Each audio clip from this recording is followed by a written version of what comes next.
মুহাম্মদ এই কোরআন শরীফটা মনে হয় বানিয়ে বানিয়ে বলে এটা তো দুনিয়ার মানুষের বানানো কিতাব, এটা দুনিয়ার মানুষের বানানো একটি উপন্যাস, এটা কোনোদিন আল্লাহ পাকের কথা হতে পারে না, পারে না, পারে না। আল্লাহর নবীকে তারা কোরআনুল কারীম তারা নেয় না, ও আল্লাহ পাকের বান্দা। কিন্তু প্রিয় নবী মুহাম্মদুর রাসূলুল্লাহ সাল্লাল্লাহু আলাইহি ওয়াসাল্লাম যখন কোরআন তেলাওয়াত করে, আবু জেহেল উতবা সাইবা রাবিয়া এরা কোরআন শুনতে মানা করে দেয়। নেতার ভয় সবার লাগে বাবা, নেতা যদি দেখে ফেলে তাহলে আমাদেরকে কষ্ট পাওয়া লাগে। হুজুর এসছে নাকি? নেতা যদি আমাদেরকে দেখে ফেলে তাহলে কিন্তু আমার বিপদ আসতে পারে। তখন কেউ আর রাসূলুল্লাহর কোরআন শরীফ শুনতে আর কেউ যায় না বাবা, কেউ যায় না। তখন আবু জেহেল, উতবা, রাবিয়া, হুজুর এসছে, তাকবীর দাও, নারায়ে তাকবীর, একটু জোরসে দাও নারায়ে তাকবীর, জোরে দাও নারায়ে তাকবীর। সিলসিলায়ে ফুরফুরা শরীফ, সিলসিলায়ে মুজাদ্দিদুজ জামান, সিলসিলায়ে মুজাদ্দিদুজ জামান। আমাদের এই মাহফিলের প্রধান অতিথি আমাদের সেরেতাজ জনাব ভাইজান হুজুর কিবলা, আমাদের এই মাহফিলের সেরেতাজ আমাদের প্রাণ প্রিয় জনাব ভাইজান হুজুর কিবলা। নারায়ে তাকবীর, নারায়ে তাকবীর, নারায়ে তাকবীর। খুশি না হুজুর এসেছে? আলহামদুলিল্লাহ। অনেক আগে ভাগে এসেছে হুজুর, অনেক আগে ভাগে এসেছে, আলহামদুলিল্লাহ। তাহলে তো আমাদের কোনো টেনশন নাই, বাংলাদেশও এসে গেছে, ইন্ডিয়াও এসে গেছে, এখন দুই দেশ এসে গেছে, আমাদের আর তো কোনো ভয় নাই, আলহামদুলিল্লাহ। কেন অনেক জলসাই বক্তা না আসার কারণে কিন্তু কমিটির ভিতরে অনেক চিন্তা থাকে, থাকে কি থাকে না, চিন্তা মুক্ত আলহামদুলিল্লাহ, আমরা কোনো টেনশন নাই। যাই বাবা, আবু জেহেল এরা কোরআন শুনতে দেয় না, কিন্তু আবু সুফিয়ান আর আবু জেহেল তারাও বলে আমরাও যাব না, দেখি মোহাম্মদ আর কাকে কোরআন শোনাই, মোহাম্মদ কাকে কোরআন শোনাই। আল্লাহর হাবিব রাহমাতুল লিল আলামিন প্রিয় নবী মুহাম্মদুর রাসূলুল্লাহ সাল্লাল্লাহু আলাইহি ওয়াসাল্লাম, আল্লাহ পাক আমার বিশ্ব নবী হুজুরের কণ্ঠ মোবারকটা আল্লাহ পাক কবুল করে নিয়েছিলেন। আমার প্রিয় নবীর কণ্ঠের আওয়াজ এত সুন্দর, এত সুন্দর, এত সুন্দর মামা। হুজুরের কণ্ঠের তিলাওয়াত যদি কোনো কাফের শুনতো মামা, দাউদ নবীর কণ্ঠের তিলাওয়াত শুনে আসমানের উড়ন্ত পাখিগুলো দাঁড়িয়ে যেত। দাউদ নবীর কণ্ঠের তেলাওয়াত শুনে দরিয়ার মাছগুলো তারা কিনা সাইডে কিনারায় এসে যেত। দরিয়ার মাছ দাউদ নবীর তেলাওয়াতে মুগ্ধ হয়ে যেত, আসমানের পাখিগুলো তারা দাঁড়িয়ে যেত। আর মুহাম্মদুর রাসূলুল্লাহর কোরআন শরীফ শুনে কাফের গুলো ঝাঁকে ঝাঁকে তারা কলেমা পড়ে মুসলমান হয়ে যেত। জোরে বলুন সুবহানাল্লাহ। দাউদের কণ্ঠে শুনে ঝাঁকে ঝাঁকে মুসলমান হয় না বাবা, কিন্তু মুহাম্মদুর রাসূলুল্লাহর কণ্ঠ শুনে দিন আখারা প্রতি গুণ তারা দিনওয়ালা হয়ে গিয়েছিল। বলুন সুবহানাল্লাহ। আবু জেহেল মানা করে মুহাম্মাদের কোরআন শুনতে দেওয়া যাবে না, যাবে না, যাবে না। তারপরে আল্লাহর নবী যখন গভীর রজনীতে হুজুরের পবিত্র জবানের কোরআন যখন আমার নবী তেলাওয়াত করছিল বাবা, আল্লাহর হাবিবের তেলাওয়াত শুনে কাফের আবু জাহাল, উতবা, সাইবা, রাবিয়া, আবু সুফিয়ান যে যার মতন আড়ালে সাইডে তারা বসে বসে বসে বসে বসে বসে আল্লাহর কালাম কোরআন শরীফটা শুনতে লাগে। বলুন সুবহানাল্লাহ। যারা আইন তৈরি করে তারা যদি আইনকে লঙ্ঘন করে তাহলে সাজা জনগণকে দেবে না, জনগণ নেতার তো সাজা দেবে। তুমি নেতা হয়েছো, তুমি আইন, আবার তুমি আইন ভঙ্গ করো, তাহলে এখন সাজা তো নেতাকেই নেওয়া লাগে। কিন্তু এমন একটি কিতাব না বললেও থাকা যায় না, না বললেও যে শুনবো না, কিন্তু থাকা কি যায়? কারি আব্দুল বাসিত সাহেব কোরআন তেলাওয়াত করে, কণ্ঠ কত চমৎকার, দেখেন নি কিরাত। বিসমিল্লাহির রহমানির রহিম যেমন এই সুদ দিয়ে যখন কোরআন তেলাওয়াত করে, আর আমি যদি পাশে একটা মাইক লেবাস করি, আমার গাল উড়িয়ে দেবে। এখন কারি বাশির সাহেবের কোরআন শরীফ তেলাওয়াত শুনবো, কি কথা ঠিক না ভুল? কেন? কোরআন আমাদের কলিজার ভিতরে জায়গা করে নিয়েছে। কোথায়? আমাদের কলিজার ভিতরে কোরআনুল কারীম জায়গা করে নিয়েছে। ওয়াজ ভালো লাগবে না, যেখানে কোরআন তেলাওয়াত হয় সেখানে কারি আব্দুল বাসিতের কণ্ঠের কাছে তরিকুলের এই ভাঙা কণ্ঠটা কিচ্ছু মনে হবে না। আপনারা কিন্তু কোরআন শরীফ শুনতে, কিন্তু কোরআনের অর্থ বোঝেন না, তারপরে মজা লাগে কি লাগে না? এটা কোরআনের মুজিজা, এটা কোরআনের মুজিজা। হ্যাঁ, আয় আল্লাহ পাকের বান্দা, প্রিয় নবী মুহাম্মদ রাসূলুল্লাহ সাল্লাল্লাহু আলাইহি ওয়াসাল্লাম হুজুরের তেলাওয়াতটা যখন কিনা আবু জেহেল গোপনে শুনছিল, আবু জেহেল শুনে উতবা জানে না, উতবা শুনে তো আবু জেহেল জানে না, আবু সুফিয়ান শুনে তো ও রাবিয়া জানে না, আর রাবিয়া শুনে তো আবু তাহাব জানে না। বাবা, সব যে যার মতন আত্মগোপন করে। কেন? আমরা নেতা, আমরা আইন রক্ষক, আর আমরা যদি আইনকে লঙ্ঘন করি তাহলে জনগণকে কিন্তু বোঝানো যাবে কি যাবে না? ও আল্লাহ পাকের বান্দা, ওই সময় রাসূলুল্লাহর কোরআন শরীফটা তারা শুনছিল, তখন আস্তে আস্তে শুনতে শুনতে নিজেদেরকে বিলীন করে ফেলেছে, নিজেদেরকে আর ধরে রাখতে পারছিল না। ও আল্লাহ বান্দা বান্দিরা, ভুল আমাকে বুঝবেন না। প্রিয় নবী মুহাম্মদুর রাসূলুল্লাহ সাল্লাল্লাহু আলাইহি ওয়াসাল্লাম কোরআন তেলাওয়াত করেই যাচ্ছেন, করেই যাচ্ছেন, করেই যাচ্ছেন। মামা, এমন সময় আবু লাহাব, আবু তালেব, আবু লাহাব, আবু জাহালিরা কি করলো? আস্তে আস্তে ফর্সা হচ্ছে বাবা। সকাল সকাল সকাল সকাল মনে হয় মানুষ, জনগণ, পাবলিক দেখে ফেলবে আমাদের নেতা আইন করলো, আবার আমাদের নেতা আইনকে লঙ্ঘন করলো, জনগণ আমাদের দেখে ফেলবে। তাই আবু সুফিয়ান পালাতে যায়, আবু জেহেল পালাতে যায়, উতবা পালাতে যায়, রাবিয়া পালাতে যায়, সাহেবা পালাতে যায়। কিন্তু লাগবি তো লাগ, আবু জেহেল আর আবু সুফিয়ান দুজনার একেবারে কপালে কপালে ঠুল লেগেছে। লাগিয়েছে কে? আল্লাহ। এই কে? তুই কে? তুই কে? আমি আবু জেহেল, আমি আবু সুফিয়ান। খবর বলে পারি না। কি পারি না? থাকতে পারি না। কি থাকতে পারি না? মনে করি মুহাম্মাদের কোরআন শুনবো না, কিন্তু মুহাম্মাদের কণ্ঠ এত সুন্দর, মন চাইলেও কিন্তু মনকে বোঝানো যায় না। সুবহানাল্লাহ। মনকে বোঝানো যায় না। মনে হয় বসে বসে বসে বসে দিন রাত, রাত রাত দিন, সব সময় মুহাম্মাদের কণ্ঠের কোরআনটা আমরা শ্রবণ করি। সুবহানাল্লাহ। এটাই হলো কোরআনে কারীমের মুজিজা। এটা কি বাবা? কোরআনে কারীমের মুজিজা। যদি রেহাল কাটের উপরে কোরআনের যদি এত তাজিম হয়, আমরা যদি কোরআনুল কারীমটা মোহাব্বত করে অন্তরে জায়গা দিই, তাহলে আমাদের ইজ্জত মনে হয় খাটো হবে নাকি? খাটো হবে তো নাকি? বেড়ে যাবে। কত বাড়বে? আল্লাহ রাসূল বলেছেন, যার অন্তরের ভিতরে কোরআনের আয়াত মুখস্থ করে রেখেছে, এই সিনার ভিতরে কোরআন, যাকে বলা হয় হাফেজে কোরআন। হাফেজে কোরআন মানে শুধু 30 পারা কোরআনকে হাফেজ বলা হয় না। আল্লাহর পাকের কিছু বান্দা রয়েছে 30 পারা কোরআনের হাফেজ রয়েছে, তারা তো আল্লাহ পাকের একজন খাঁটি কোরআনের বন্ধু বললে ভুল হবে না। অনেকে সূরা ইয়াসিনের হাফেজ রয়েছে, অনেকে সূরা রহমানের হাফেজ রয়েছে, অনেকে সূরা মুলকের হাফেজ রয়েছে, অনেকে সূরা কাহাফের হাফেজ রয়েছে, অনেকে কুল হুয়াল্লাহু আহাদ সূরা ইখলাসের হাফেজ রয়েছে। এ আল্লাহর বান্দা, প্রিয় নবী মুহাম্মদুর রাসূলুল্লাহ বলল, কোরআনের যদি সূরাও কেউ মুখস্থ করে রাখে, একটি সূরার সে হাফেজ হয়ে গিয়েছে।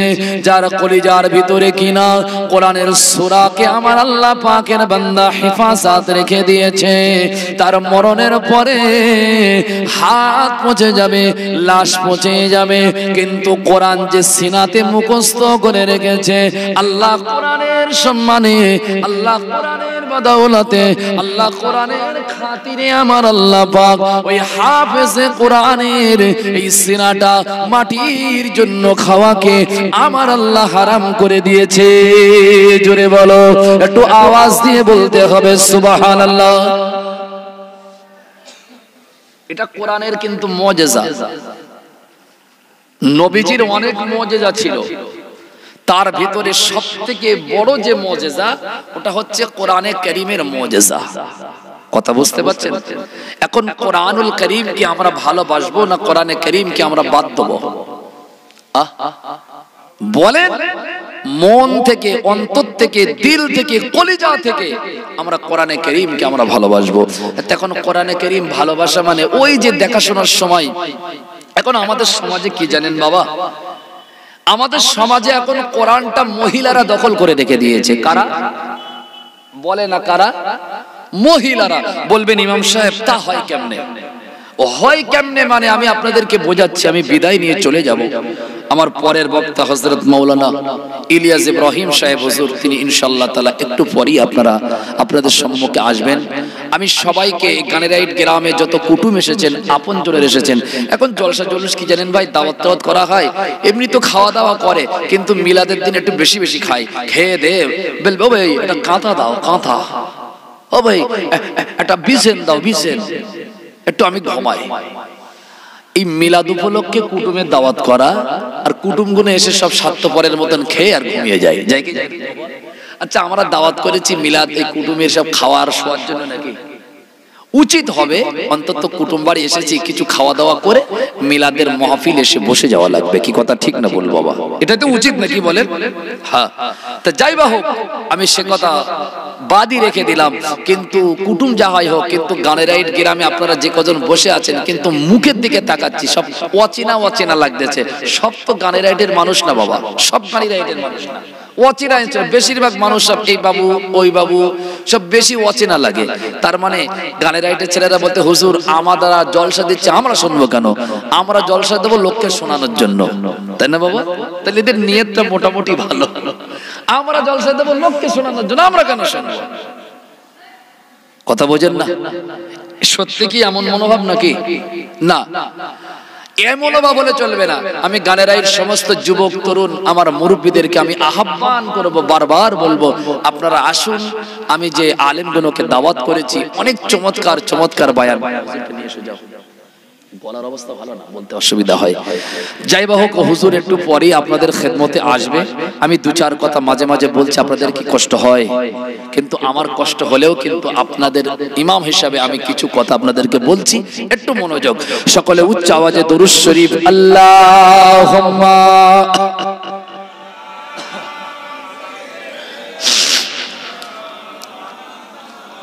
وعلى آل سيدنا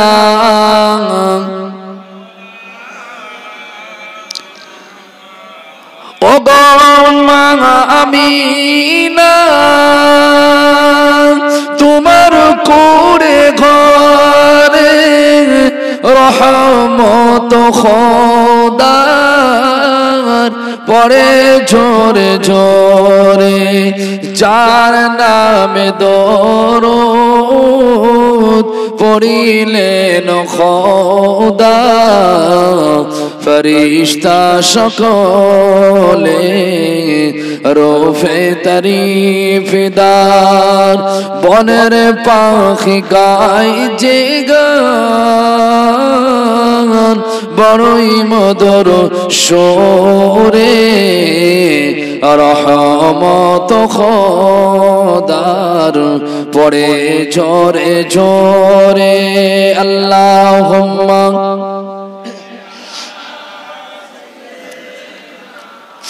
وعلى آل سيدنا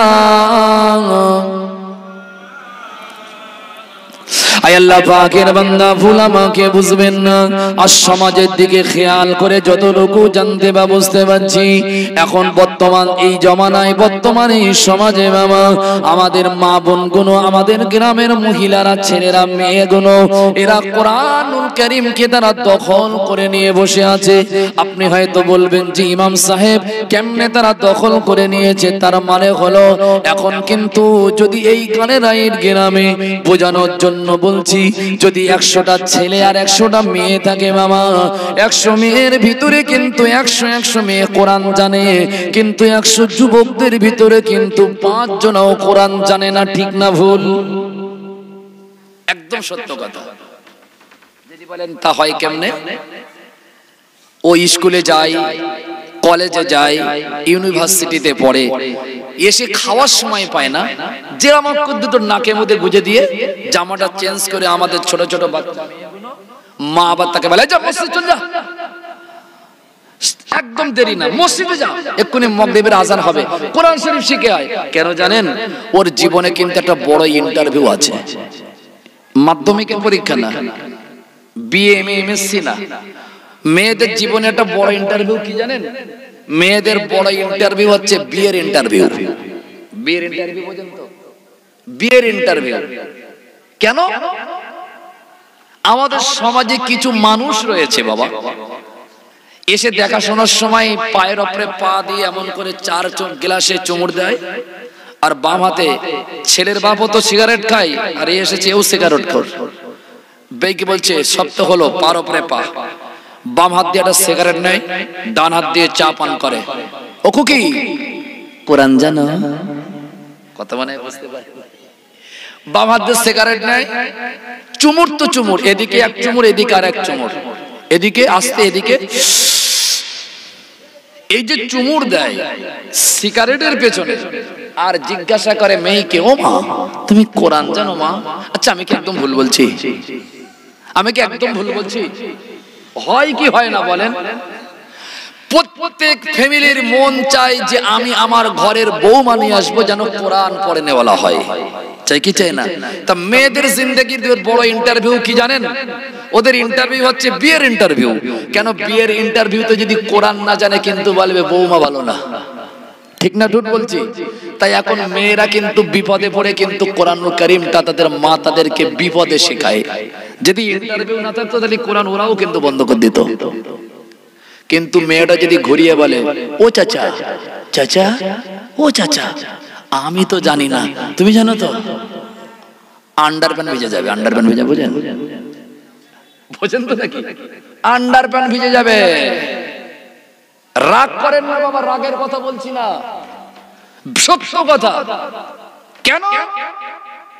আমাদের সমাজে মেয়েদেরকে দেখাশোনার সময় কোরআন শেখার জন্য তাকে ইন্টারভিউ নেওয়া হয়, আর আমাদের যুবকগুলোকে কোরআন বিয়ের সময় বলে মাল কত ব্যাংকে। কথা ঠিক না বল? মাল কত ব্যাংকে বলো? আমি কি সত্য না মিথ্যা বলছি? মাল কত ব্যাংকে বলো? কত বিঘে জমি আছে বলো? কি কাজ করো বলো? আমাদের সমাজে কিন্তু বিয়েতে এই ইন্টারভিউ না, আমাদের ইন্টারভিউ হবে, কচি তুমি নামাজ পড়ো, কচি তুমি মুখে দাঁড়িয়ে নাই কেন বলো তো বাবা? কি অবজেকশন তোমার? কি অবজেকশন তোমার? মুখে দাড়ি দেখতে পাচ্ছি না কেন বাবা? ছেলেদের এটা ইন্টারভিউ হওয়া দরকার ছিল কি ছিল না? এই ইন্টারভিউটা কিন্তু শিখ ধর্মের মানুষ বোঝেন। শিখ যারা পাঞ্জাবি বলে আপনারা চিনেন, মাথায় পাগড়ি বেঁধে ঘোরে, ওদের ইন্টারভিউর সময় যদি ছেলেদের দেখে যে ছেলের মাথায় পাগড়ি আর মুখে দাঁড়িয়ে নেই, বলবে এ মনে হচ্ছে ছেলেটা খুব ভালো না। কথা বুঝতে পারছেন? ওরা কিন্তু তাদের মেয়েকে জামাই হিসাবে ওই হাতে তুলে দেয় যার পাগড়ি আর যার দাড়িটা খুব ভালো।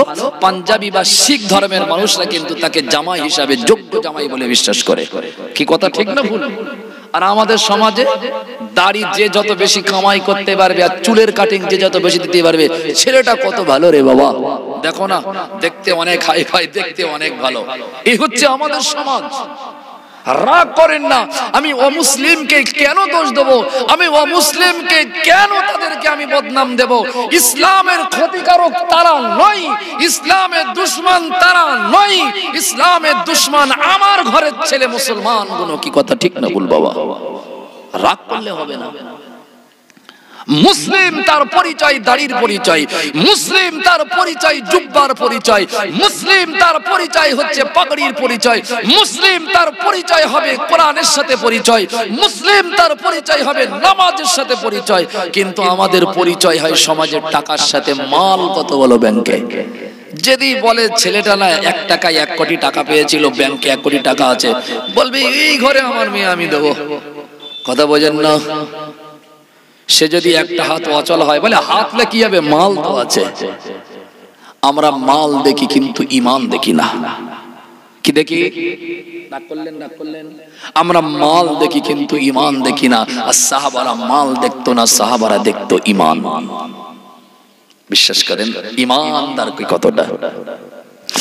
আল্লাহর নবী দিন দুনিয়ার বাদশা হাবিবুল্লাহ রাসূলুল্লাহ সাল্লাল্লাহু আলাইহি ওয়াসাল্লাম সাহাবাদেরকে ঈমানের উপরে আল্লাহর হাবিব সাল্লাল্লাহু আলাইহি সাল্লাম বেশি বেশি গুরুত্ব দিত।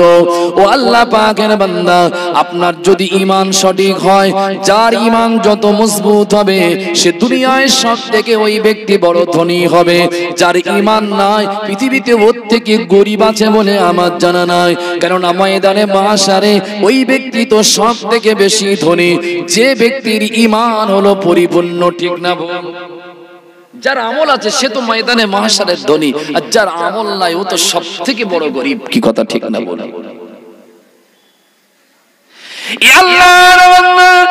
বিশ্ব নবী বললেন ওয়ামালিহা ওয়াদিনিহা ওয়াহসানিহা।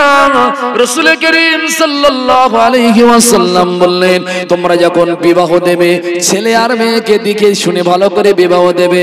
তার মাল কতটা, তার কিনা আপনার কিনা দিনদারিতা কতটা, ভালো ফ্যামিলি দেখে। আর মেয়ের সম্পর্কে রাসূলুল্লাহ বললেন, মেয়ে যখন তুমি ঘরে আনবে, জাতটা দেখে এনো। জাত বোঝেন তো? মেয়ে যখন বিবাহ করার জন্য আপনি ছেলে যখন মেয়ে খুঁজবেন, তখন জাতটা দেখতে হবে। কি জাত? আচ্ছা, আপনার ছাগল কিনি, কিরকম জাতের ছাগল? এই গ্রাম থেকে যদি ছাগল কিনি, তাহলে জাতটা দেখবো। এই ছাগলটা, সব ছাগলটা 2টো করে দেয়, এই ছাগলটা 4টে করে বাচ্চা দেয়, তাহলে এই জাতটা ভালো না? এ ভাই, তো ছাগলটা বিক্রি করবি? না না, আমি বিক্রি করবো না। আরে ভাই, আমি 1000 টাকা বেশি দেবো না। ও জানে এই ছাগল যদি 1 মাস 1 বছর বোঝা যায়, তাহলে 8টা বাচ্চা হবে। কেন? এ বছর বিয়ে নে বাচ্চা না, কি বলে না? আমরা ছাগল কিনি জাত দেখি। জাত বলতে যে ছাগল বেশি বাচ্চা দিতে পারবে। কি কথা ঠিক না বল? কিন্তু আমরা বৌমা দেখি, যদি বিয়ের আগে থেকে যদি বাঁচা টাচা হয়, যদি বুঝতে পারি, তা মাশাআল্লাহ। কথা মনে হয় বুঝতে পারি না কেন? কেন? এই সমাজ কিন্তু ওই জাত। নবী বললেন তুমি উম্মত বাড়াও, রাসূল বললেন তুমি উম্মত বাড়াও। কেন? ময়দানে মাশারে আল্লাহ সব নবীর উম্মত হবে, আর আমি মুহাম্মদ রাসূলুল্লাহর উম্মত হবে। ময়দানে মাশারে আমি গর্বিত হব আমার উম্মতের সংখ্যা দেখে। সুবহানাল্লাহ। কেন? অন্যান্য নবীর উম্মত আর আমার উম্মত গোটা ময়দানে মাশারের কানায় কানায় দাঁড়িয়ে যাবে। সুবহানাল্লাহ। নবী বললেন তোমরা উম্মত বাড়াও, তোমরা উম্মত বাড়াও, তোমরা উম্মত বাড়াও। কেন না তোমাদেরকে আমি নবী সেদিন গর্ব করব যে আল্লাহ যেদিকে তাকাবেন সেদিকেই আমার উম্মত। সুবহানাল্লাহ। আর আমরা কি করি? যদি আল্লাহ করে ফার্স্ট চান্সে যদি লড়কা বোঝেন, বুঝতে হয় समझते লড়কা লড়কা লড়কি नहीं লড়কা, যদি ফার্স্ট চান্সে যদি আল্লাহ করে হয়ে যায় মিঠুন চক্রবর্তী, তা আবু বকর সিদ্দিকের আর দরকার নেই। ফার্স্ট চান্সে যদি মিঠুন চক্রবর্তী এসে যায়, তা আবু বকর সিদ্দিকের আর দরকার নেই। আর যদি ফার্স্টে যদি মেয়ে হয়, তের মুখের দিকে আর দেখানো যাবে না। চার দোকানে বসে চা খাচ্ছে, দিক থেকে গড়িয়ে পড়তেছে, এই তোর কি হয়েছে রে? বলে আর বলিস না। কেন? চা গড়াই কেন? বলে ও চা গড়িয়ে যাচ্ছে, তার মানে অন্যদিকে ওর মন চলে গেছে। মেয়ে সন্তান তবে সবাই না, অনেকে মেয়ে হলে আনন্দিত হয়, হয় কি হয় না বাবা? সবাইকে বলছি না, কিছু মানুষ আছে, আছে না নাই, আছে না নাই, মেয়ে হলে মুখের দিকে তাকানো যায় না, এমনি কিরিপন বলা ছেলে, খুব কিরিপন, কাউকে কিছু খাওয়ায় না টাওয়ায় না। আর মেয়ে হলে যদি তার কাছে গিয়ে চাটা চাই, ও কি আর দেবে বলে মনে হয়? আমার মাথা খারাপ, এখন মেয়ে হয়েছে তাই আমার এখন অনেক কষ্ট, কতকে বিয়েটে দিতে হবে, কি কথা ঠিক না বল? ও বাবা, ৩-৪ বছর পরে হঠাৎ একদিন সকালবেলা চার দোকানে এসে এ মাথা থেকে ও মাথা ৩২.৫ জন লোক বসে রয়েছে, তার মানে আমার ছেলেও একটা বসে রয়েছে, ৩২.৫ জন, ৩২.৫ জন, তা ৩২.৫টা চা, ৩২.৫টা বিস্কুট বলেছে। সবাই বলতেছে বাবা রে, এ কে রে, এর মনে এত ভালো হলো কি করে, এই চা খাওয়াস কেন? বলে আল্লাহ না আমার একটা ছেলে দিয়েছে। কি দিয়েছে? ছেলে হলে সবাইকে আপনি আহ্বান করেন, গ্রামে গ্রামে মিষ্টি বেলান, কিন্তু মেয়ে হয়েছে ৬-৭ মাস হয়ে গেছে, একদিন হঠাৎ স্কুল মাঠে নিয়ে কোলে করে এসে তো লোক বলতেছে এ তরিকুল এটা কে? তো মুখ টুক বেঁকে আমার মেয়ে, আমার মেয়ে, কি কথা ঠিক না বল? আর ছেলে হয় ১ মাসে ও মোটর সাইকেলে বসতে পারে না, তাহলে একটু দাও না, একটু বাজারে নিয়ে যায়, ঠিক না? ঠিক ঠিক না ভুল? দাও না একটুখানি, আমি বাজারের দিকে, আমার ছেলে। আস্তাগফিরুল্লাহ। কিন্তু না, মেয়ে কিন্তু বাপের জন্য বেশি কাঁদে, মেয়ে হচ্ছে বাপ মার জন্য রহমত। কি কথা ঠিক না বল? আর ছেলে হচ্ছে বাপ মার জন্য রহমত, কিন্তু ছেলেকে নিয়ে বড় টেনশন, মেয়েকে নিয়ে কিন্তু আমাদের টেনশন নাই, তাই না বাবা? যাদের ছেলে আছে শুনে দেখেন তো কত শান্তিতে আছে। রাত ১২টা বেজে গেছে, তরিকুল বাড়িতে আসে না, ফোন করেছে, কোথায়? আরে কোথায়? তোমরা খেয়ে শুয়ে পড়ো, দিদি শুধু কোথায় কোথায় করবে, আমি আমার মতন যাবানি, বলে কি বলে না। আর মেয়ে হলে বলা লাগে না, সন্ধে হওয়ার আগে যখন মুরগি ডোবে যখন এসে হাজির হয়, সন্ধ্যা হওয়ার আগে কুনকুন করে, মেয়ে কিন্তু সন্ধ্যা হওয়ার আগে কিন্তু বাপের বাড়িতে এসে লব্বাইক বলে হাজির হয়ে যায়, কি যায় না বাবা? আমি কি ভুল না ঠিক বলছি? একদম বাস্তব, একদম বাস্তব। আল্লাহর নবী বললেন আমার উম্মত উম্মতানিরা, যদি আমার আদর্শ তোমাদের ভিতরে না থাকে, তোমরা ঈমানদার হলে বললেও ঈমানদার হতে পারবে না। নবীজির আদর্শ কি? আল্লাহ নবী বললেন তোমরা বেশি বেশি করে উম্মত বাড়াও। আর আমরা কি করি? উম্মত গুলোকে আমরা কবর দেই, উম্মত গুলোকে আমরা কিনা মার্ডার করে দেই বাবা। ও আল্লাহর বান্দা, এই গ্রামে নয় সব গ্রামে রয়েছে বাবা, সন্তান না হওয়ার কারণে, সন্তান যাতে না হয় এমনও মানুষ রয়েছে মামা, আপনার কিনা অপারেশন করে রেখে দিয়েছে যাতে বাচ্চা না হয়, বাচ্চা না হয়। বসিরহাটের আল্লামা পীর রুহুল আমিন রহমাতুল্লাহ আলাইহি ফতোয়া আমিনিয়া বলে একটি মহাগ্রন্থ রয়েছে মামা, ভুল আমাকে বুঝবেন না, আমি ভুল বোঝানোর জন্য বলছি না। আল্লামা রুহুল আমিন হুজুর পীর কেবলা বলেছেন কিছু মহিলারা জানাজা নামাজ পড়তে নিষেধ করেছেন। তারা কারা? যদি এই ফতোয়া এখন দিই, কাল সকাল বেলা মসজিদের সামনে কিন্তু মহিলারা গিয়ে হরতাল করবে, এই ইমামকে রাখা যাবে না। এই ইমামের অধিকার কে দিয়েছে? আমাদের ইজ্জত নিয়ে সিনেমিনি খেলার জন্য, সমাজে বাচ্চা হবে বলে তারা অপরিশান হয়ে ঘুরছে বাবা। যারা অপরিশান হয়েছে বাচ্চা নেব না বলে, এদের হাতে রান্না খাওয়া জায়েজ না বাবা, এদের হাতের পানি খাওয়া জায়েজ হবে না বাবা। এরা জিকির করলে আল্লাহ কবুল করবে না, এদের মাহে রমজানের দোয়া কবুল হবে না। কেননা এই নিয়েতে রোগ নাই, এটা হলো বড় শোক। রোগের কারণে হয় আমি বাধ্য মেনে নিতে বাধ্য হব, কিন্তু শোকের কারণে হলে তো বিপদ হবে, কি হবে না? আমার মতন হুজুর জানাজা নামাজের পরে আল্লাহ দরবারে দোয়া চাচ্ছে, আল্লাহ এই মাকে তুমি জান্নাত দাও। আল্লাহ বলে জান্নাত তো দূরের কথা, এ আমার নবীর দুশমন ছিল, এমনকি বাচ্চা নেবে না বলে অপারেশন করেছিল। এ ভয় পেত, না না না, যদি বাচ্চা বেশি হয় আমাদেরকে খাওয়ানো লাগে, আমার তো সংসার অনেক কষ্ট হয়, আমি গরিব মানুষ, আমার পয়সা নাই, যদি আবার একটা বাচ্চা হয়, আবার একটি সন্তান হয়, তাহলে আমাকে তো খাওয়া দেওয়ানো লাগে। ভুল আমাকে বুঝবেন না বাবা। আল্লাহর নবী উম্মত বানাতে বলেছে, রাসূলুল্লাহর কথা কি আমরা না মেনে সরকার আমাদের বলে দিয়েছে একটার বেশি নেওয়া যাবে না।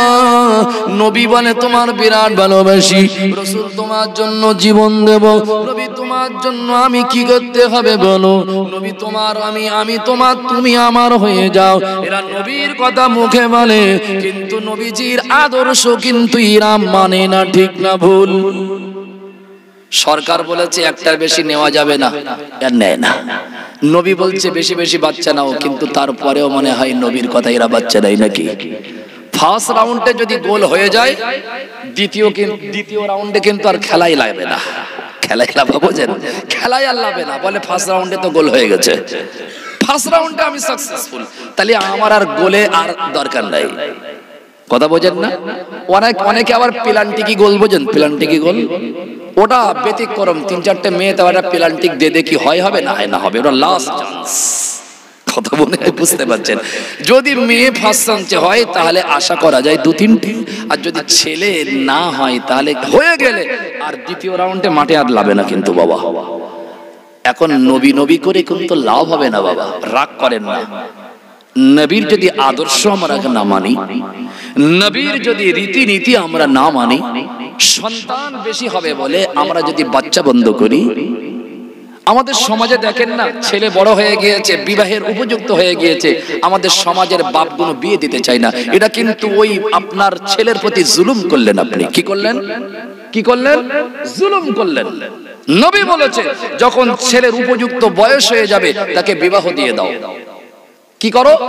বিবাহ দাও। 30 বছর হয়ে গেছে, বেশি বেশি উকিল আসতেছে, তোমার ছেলেকে বিয়ে দেবে না? তো বলতেছে ভাই বিয়ে তো দেবো, থাকার জায়গা নেই। ভাই বিয়ে তো দেবো, ও কি নিজের ভাত নিজে করে খেতে পারে না, কি খাওয়াবে? তার মানে ওই বিশ্বাসে বিশ্বাসী যে আল্লাহ খাওয়ায় না, আমার ছেলে সে রোজগার করে নিজে খায়। কে কার খাওয়ায় রে ভাই? কে কার খাওয়া দেয়? আপনারা যারা সংসার জীবন যাপন শুরু করে দিয়েছেন সেই দিনের কথা স্মরণ করেন আর আজ দিনের কথা স্মরণ করেন। যখন বিয়ে করেননি তখন কতটা পয়সার মালিক ছিলেন, আর এখন বিয়ে করে আপনি ক টাকার মালিক হয়েছেন একবার ভেবে দেখুন তো। আমি কি ভুল বলছি নাকি? যখন বিয়ে করেননি তখন কিন্তু 100 টাকা মার আসল ধরে গুনগুন করতে হতো, মা 100 টাকা দাও। কিন্তু এখন বিয়ে করেছেন, এখন তো আপনি অনেক টাকার মালিক হয়েছেন। তার মানে বুঝতে হবে আল্লাহ এই বিয়ে করার কারণে আপনার জন্য রহমত আর বরকতের 2টা দরওয়াজা আল্লাহ খুলে দিয়েছে। কি কথা ঠিক না ভুল? কে কাকে খাওয়ায়? আমাদের রিজিক দেয় কে? না না না, আমাদের রিজিক দেয় ওই মাসে মাসে ওই কি চাল দেয়, রেশনের চাল, এটাই আমাদের দেয় নাকি? না, খাওয়ায় যিনি তিনি হলেন আল্লাহ। কে খাওয়ায়? কে খাওয়ায়? আল্লাহ খাওয়ায়। আল্লাহ আমাদের রাজ্জাক। এই বিশ্বাসের নাম হচ্ছে ঈমান। বিশ্বাসের নাম কি? তা যে কথা বলছিলাম, আমাদের সমাজে কি জানেন, এরা ছাগল কেনে জাতের, কিন্তু বৌমা ঘরের জাতের নিয়ে আসবে না। কথা বোঝেন না? জাতের বৌমা নিয়ে আসবে না। রাসূল বলেছেন তোমরা তোমাদের ছেলেকে বিবাহ দাও মা দেখে, যে মায়ের বেশি সন্তান এমন মা দেখে যদি বিয়ে দিতে পারো, না জানি ওই বংশের সন্তানের সংখ্যা বেশি হবে আর আমার উম্মত বেড়ে যাবে। আমরা খুঁজি এক বাপের এক মেয়ে, খুঁজি কি খুঁজি না? এক ছেলের এক বাপের এক ছেলে, তাহলে কুটুম আমার জমে যাবে। এমনটি করা যাবে না বাবা। রাসূল করিম সাল্লাল্লাহু আলাইহি সাল্লাম উম্মত বাড়াতে বলেছেন, কিন্তু আমরা উম্মতকে যদি কুরবান করে দেই আমাদের কিয়ামতের দিন জবাব দিতে হবে কি হবে না? অনেক মা রয়েছে। আচ্ছা, আপনাদের সমাজে যদি কেউ মার্ডার করে, মার্ডার বোঝেন তো, মানুষ খুন, তাকে আপনারা প্রশাসনের হাতে তুলে দেবেন কি দেবেন না? দেবেন কি দেবেন না বলেন? দেবেন তো নাকি? কেন? এ মানুষ খুনি। আপনি জানেন রাতের অন্ধকারে কত সমাজে মা এবং বাপ বাচ্চা খুন করে?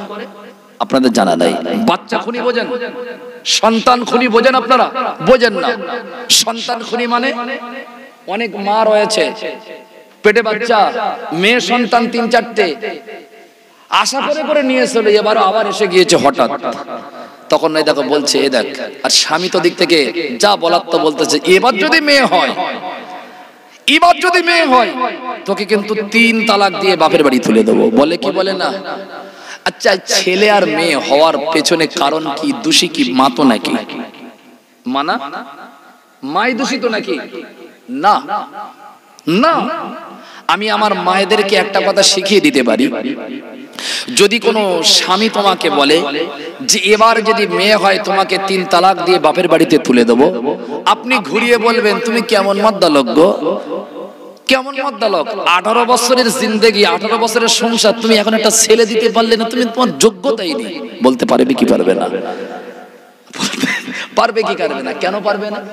এখন আপনি ধান খেতে, এখানে স্কুলের পেছনে ধান রয়েছে আমি দেখলাম, এখন ধান রয়েছে বলে তো ধান পাবে নাকি না? ওই ধান যখন শুকাবে, এখন বউকে যদি গুম গুম করে মেরে বলে এই আমি ওখানে ধান রয়েছি, তো শস্য কোথায় আগে বল, হবে নাকি? ধান রুলে ধান পাওয়া যায়, শস্য যেমন হয় না, ঠিক তেমন আপনি যেমন ধান দেবেন, যেমন দানা দেবেন, তেমন কিন্তু বীজ আপনার হবে। রাগ করেন না, আমি একটু গভীরভাবে বোঝাচ্ছি, আশা করি বুঝতে পেরেছেন, আর বেশি ভেঙে চুরে বলবো না। এখন যদি আপনি যদি সরিষা দেন, ওতে ধান আশা করলে হবে না। ওটা মায়েরা হচ্ছেন, আমাদের স্ত্রীরা হচ্ছে শস্য ক্ষেত্র। কি ক্ষেত্র বাবা? কি ক্ষেত্র? এই জন্য বিবাহে মোহরানা দিতে হয় না মুরব্বী? কেন দিতে হয়? কেন দিতে হয় মোহরানা? মোহরানাটা এই জন্য দিতে হয়, তুমি তার জমিতে ফসল ফলাবে। কথা মনে হয় বুঝতে পারছেন? তার জমিতে তুমি ফসল ফলাবে, কিন্তু মালিকের তো লিজ দেওয়া লাগে।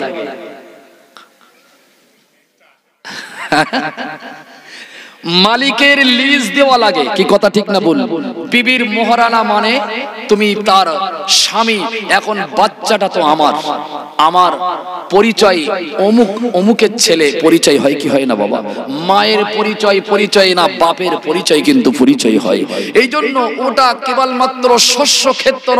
আমরা কেউ 5,000, কেউ 20,000, কেউ 10,000 টাকা মোহরানা দিয়ে তাকে আমরা সম্মান স্বরূপ তার লিজ দিয়ে বলছি তোমার জমিটা আল্লাহ আমার জন্য হালাল করে দিয়েছে, আমি চাষের কাজে লাগবো। এখন আমি ওই ওলকপি রুইছি, ওতে তো ভাই লাউ আশা করা যায় না। ওলকপি দিলে ওলকপি ঘরে আসে, লাউ যেমন হয় না। তুমি তোমার স্ত্রীকে দোষী করতে পারবে না, কেননা তোমার স্ত্রী হচ্ছে একটা মাত্র শস্য ক্ষেত্র। তুমি যেমন দানা দেবে তেমন ফল আসবে। ছেলে হতে পারে, মেয়ে হতে পারে। কথা সত্য না মিথ্যা? এখন যদি দোষ দিতে হয়, দোষ দেওয়া ঠিক হবে না। তারপরেও বলছি, যারা বিবিকে টর্চারিং করে, যারা বিবির প্রতি জুলুম করে, তারা কিন্তু ভুল করে। ভুল যদি হয় বেটা ছেলের ভুল। কি কথা ঠিক না ভুল? ঠিক না বেঠিক? একদম সত্য না মিথ্যা? আমি কাগজে কলমে কিন্তু বুঝিয়ে দিচ্ছি বাবা, তারপরে যদি না বোঝেন তাহলে কিছু করার নাই। আয় আল্লাহ পাকের বান্দা, এই জন্য বলছি, ঘরে যদি বৌমা নিয়ে আসতে চান, ভালো ঘরের মেয়ে আনবেন, দিনদারিতা যেন তার ভিতরে থাকে, তার ভিতরে যেন আল্লাহ ভীরুতা, খোদা ভীরুতা থাকে মামা। সে যেন পদ্মা নাসি না হয় বাবা। কেননা যদি পদ্মা নাসি না যদি মেয়েকে বৌমা করতে পারো, পদ্মা নাসি না যদি একটা রমণীকে জীবনের জীবন সঙ্গী হিসাবে বানাতে পারো, বিশ্বাস করুন বাবা, যদি মা ভালো হয় আশা করা যেতে পারে ওই গর্বে হযরতে খাজা মঈনুদ্দিন চিশতি আসবে। যদি মা ভালো হয় বড় পীর আব্দুল কাদের জিলানী আসা সম্ভব। যদি মা ভালো হয় ফুরফুরার পীর মুজাদ্দিদুস জামান হওয়াটা সম্ভব। আর যদি মা ভালো না হয় বাবা, তার থেকে কোনোদিন আপনি ভালো ফল আশা করতে পারেন না। ঠিক না ভুল বলছি? এ আল্লাহ পাকের বান্দা, এই জন্য আল্লাহ ওয়ালা মেয়েদের সাথে জীবন সঙ্গী করার জন্য সব সময় চিন্তা করবেন। আমাদের সমাজে এসে আমাদের কাছ থেকে তাবিজ নাই, আসরের পরে চাচিমা এসে বলে খোকা ইমাম সাহেব একটা তাবিজ দাও না বাবা। আমি বলছি চাচিমা কিসের তাবিজ তোমার দেবো একবার বলো। বলে ছেলে আমাকে মা বলে না। কি বলে না? কি বলে না? মা বলে না। আল্লাহর বান্দা, ছেলে মা বলে না। তাবিজে আমি এমন তাবিজ আমার জানা নাই, ছেলে যদি মা না বলে তাবিজ দিয়ে ছেলেকে মা বলাতে পারি। চাচিমা তাবিজে তো এখানে কোনো কাজ হবে না।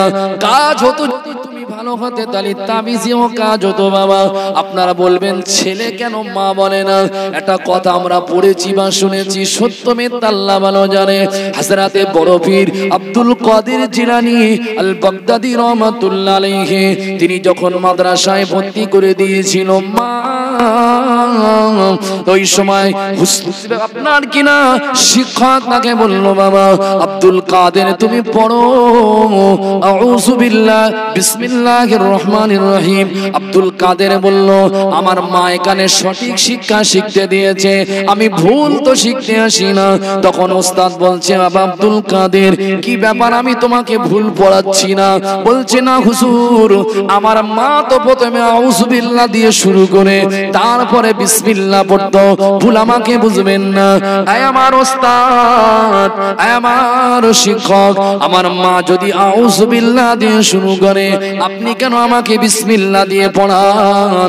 ওই সময় ওস্তাদ বলল, কচি গো, আমার ভুল হয়ে গিয়েছে, বলো না বাবা আব্দুল কাদের আউযু বিল্লাহি মিনাশ শাইতানির রাজিম। বলছে, হুজুর আর বলা লাগবে না, যেখান থেকে আমার আটকে যাবে তারপর থেকে আপনি আমাকে বলে দেবেন।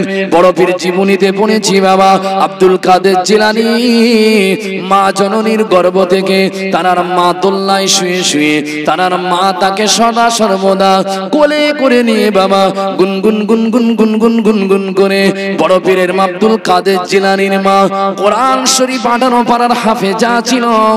আব্দুল কাদেরের কোরআন শোনাতো, আর আব্দুল কাদের কিন্তু মায়ের তেলাওয়াতটা শুনে মুখস্থ করেছিল। সুবহানাল্লাহ। এটা সত্য না মিথ্যা? আর আমাদের ছেলেরা মা বলে না, শুধু মা বলে না এমন না, ভাতও দেয় না। শুধু ভাত দেয় না এই অবজেকশন না, অনেক সময় মাকে মারে। আমি মাকে মারার পক্ষে ওয়াজ করছি না, আল্লাহর কসম। যারা মাকে মারে তারা কিন্তু জান্নাতের সুসংবাদ তাদের নাই। কি কথা ঠিক না বল? তারা জাহান্নামী।